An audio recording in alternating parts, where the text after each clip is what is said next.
வணக்கம். இன்னைக்கு உங்களுக்கு பல்லவி அனுபல்லவி அப்படிங்கிற 1983 வெளிவந்த கன்னட மொழி திரைப்படத்தின் கதையை தான் சொல்ல போகிறேன். இந்த படத்தை மணிரத்னம் இயக்கியிருக்காரு. இது அவருடைய முதல் படம். இளையராஜா இசையமைத்திருக்காரு.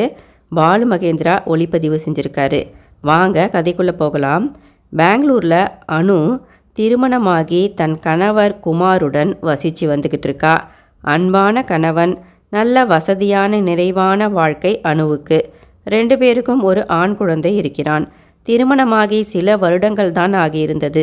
இப்படி இருக்க தன் மகனுடன் அனு சில காலம் தன்னுடைய தாய் வீட்டுக்கு போயிருந்தாள். திடீரென்று ஒரு நாள் தன் கணவன் குமாருக்கு சர்ப்ரைஸ் கொடுக்க வேண்டும் என்று விரும்பியவள் பெங்களூருக்கு சொல்லாமல் கொள்ளாமல் கிளம்பி திரும்பி வருகிறாள். வீடு திறந்திருந்தது. உள்ளே சென்றாள் அனு. கணவன் குமாரை தேடியபடியே செல்கிறாள். அவளுடைய படுக்கையறையில் கணவன் குமார் வேறு ஒரு இளம் பெண்ணுடன் அங்கே தகாத உறவில் இருந்தான். கணவனின் துரோகத்தை பார்க்கக்கூடாததை தன் கண்களால் நேரிடையாக பார்த்துவிட்டாள் அனு. அழுகையை கோபத்தை அடக்கி கொண்ட அனு விருட்டென்று எதுவும் பேசாமல் திரும்பி ஓடி வருகிறாள். கணவன் குமார் பின்தொடர்ந்து ஓடி வந்து சமாதானப்படுத்த முயற்சி செய்கிறான். அனு எதுவுமே பேசவில்லை. அவனை வெறுப்புடன் ஒரு பார்வை பார்த்து முறைத்துவிட்டு, இனி என்னை நீங்கள் தொடக்கூடாது என்று கத்திவிட்டு வருகிறாள் அனு. பிறகு அனுவின் கணவர் குமார் அனுவுக்கு ஒரு மன்னிப்பு கடிதத்தை எழுதியிருந்தான். என்னை மன்னித்து விடு அனு. சபலத்தினால் நான் இப்படிப்பட்ட ஒரு துரோகத்தை செய்துவிட்டேன்.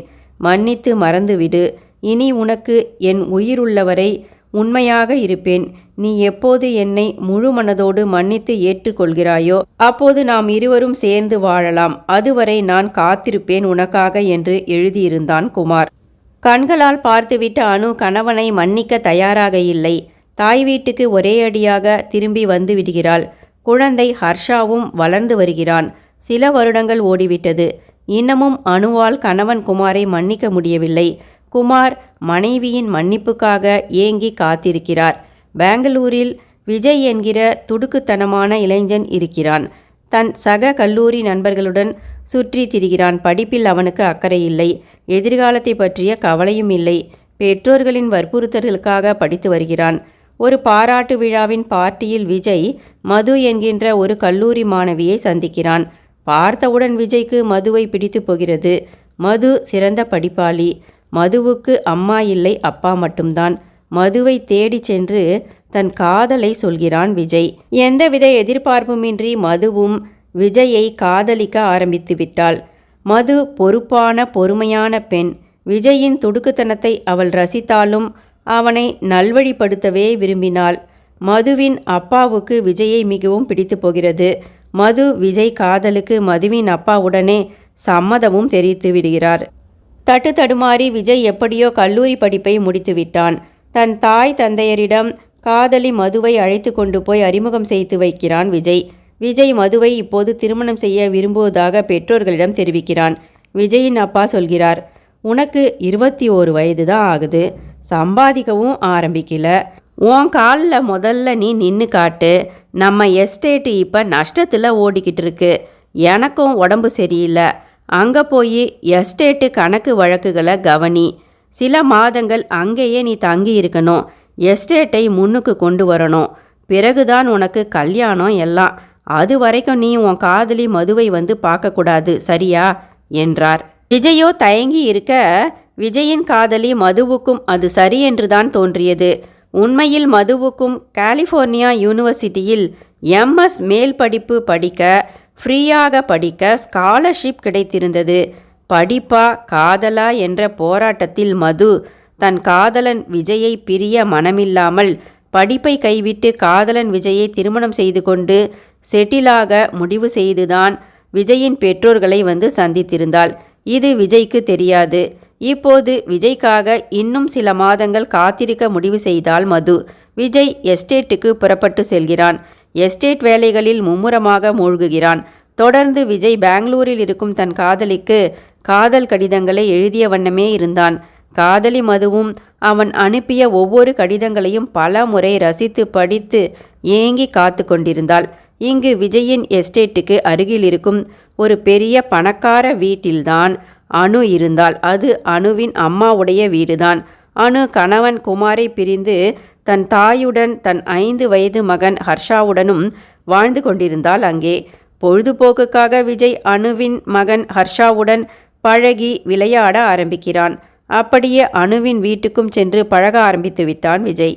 அனுவின் வீட்டு லேண்ட்லைன் ஃபோனுக்கு தான் விஜயின் காதலி மது அடிக்கடி ஃபோன் செய்வாள். அனுவும் தனது 28, 27 வயதை மறந்து விஜயை கிண்டல் கேலி செய்வாள். அவனுக்கு சரிசமமாக பழகுவாள். விஜய் அனுவின் நட்பு அதிகரித்து கொண்டிருந்தது. குழந்தை ஹர்ஷாவும் விஜயுடன் நன்றாக பழகி விளையாட ஆரம்பித்து விட்டான். முன்பெல்லாம் விஜய் பேசுவதை காதலி மது கேட்டுக்கொண்டே இருப்பது போல இப்போதெல்லாம் அனுவின் அறிவுபூர்வமான நக்கல் நையாண்டி கலந்த பேச்சை வாயை பிளந்து கேட்டுக்கொண்டே இருக்க ஆரம்பிக்கிறான் இளைஞன் விஜய். அனுவுடன் பழகுவது, பேசுவது, ஊர் சுற்றுவது அவனுக்கு மிகவும் பிடித்திருந்தது. குடும்பத்தையும் காதலி மதுவையும் பிரிந்திருப்பது அவனுக்கு இப்போதெல்லாம் ஒரு பொருட்டாக தெரியவில்லை.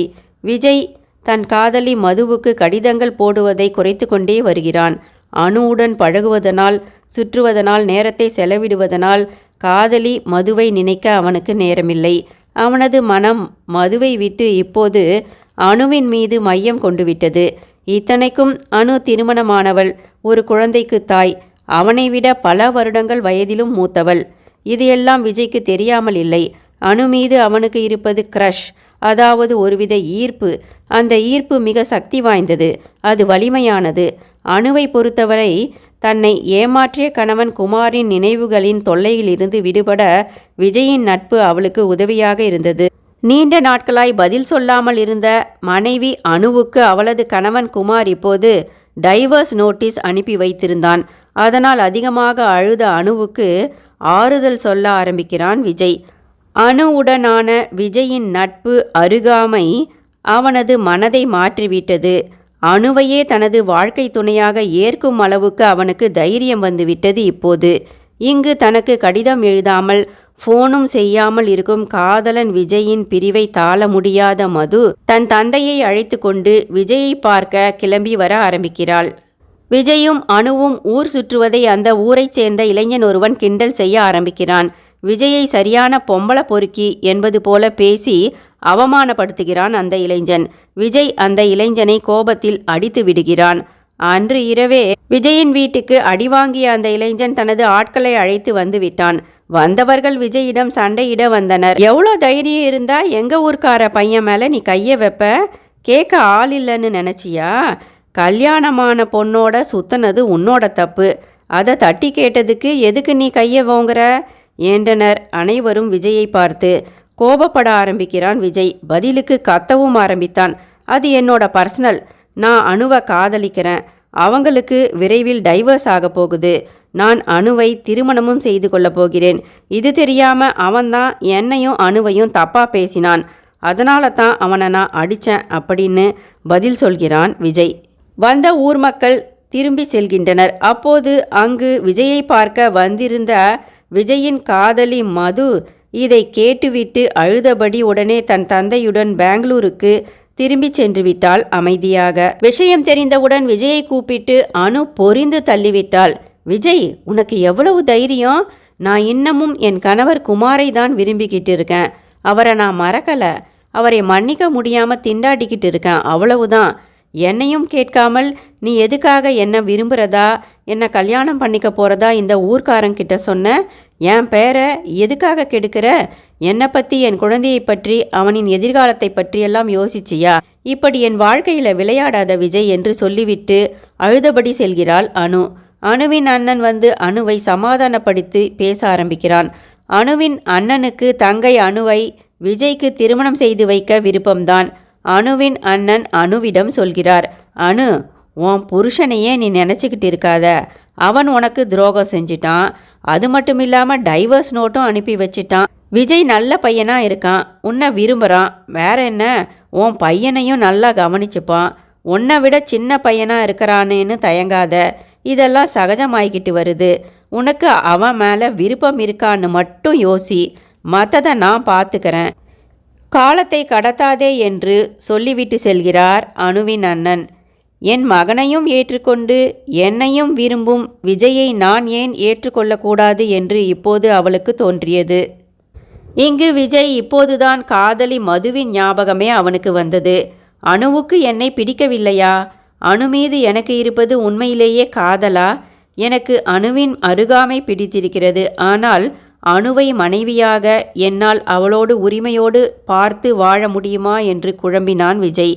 அப்போது அணுவின் கணவர் குமார் அணுவை தேடி வந்துவிட்டார். குமாரை அடையாளம் கண்டுகொண்டு அணுவிடம் குமாரை அழைத்துச் சென்றான் விஜய்.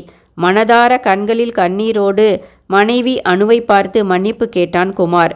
இத்தனை மாதங்கள் தன்னை மன்னித்து ஏற்காமல் பதிலளிக்காமல் இருக்கும் மனைவி அணுவை சீண்டி பார்க்கவே குமார் டைவர்ஸ் நோட்டீஸை அனுப்புவதாக கூறினான்.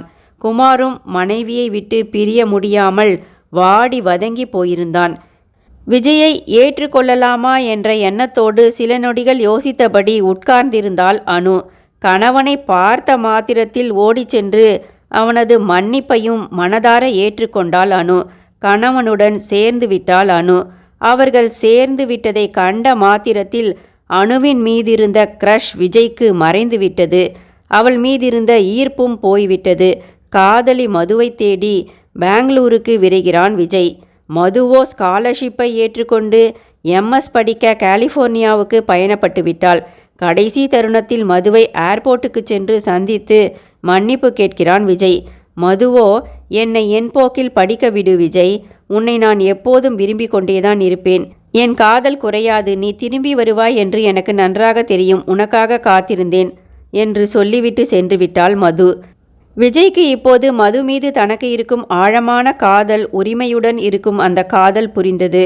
அவளுக்காக காத்திருக்க ஆரம்பிக்கிறான். ஒரு ஆணுக்கு ஒரு பெண்ணின் மீது ஈர்ப்பு தோன்றினால் அது உச்சம் தொட்டு பின் சடார் என்று உண்மையை புரிந்தவுடன் காணாமல் போய்விடும். அதே நேரத்தில் ஒரு ஆணுக்கு அந்த பெண்ணின் மீது காதல் இருந்தால் அந்த ஆழமான காதல் நடுவில் சில காரணங்களால் குறைந்தாலும் மீண்டும் மேலெழுந்து தன்னை நிரூபிக்கும், நிலைத்து நிற்கும், காத்திருக்கும். நன்றி.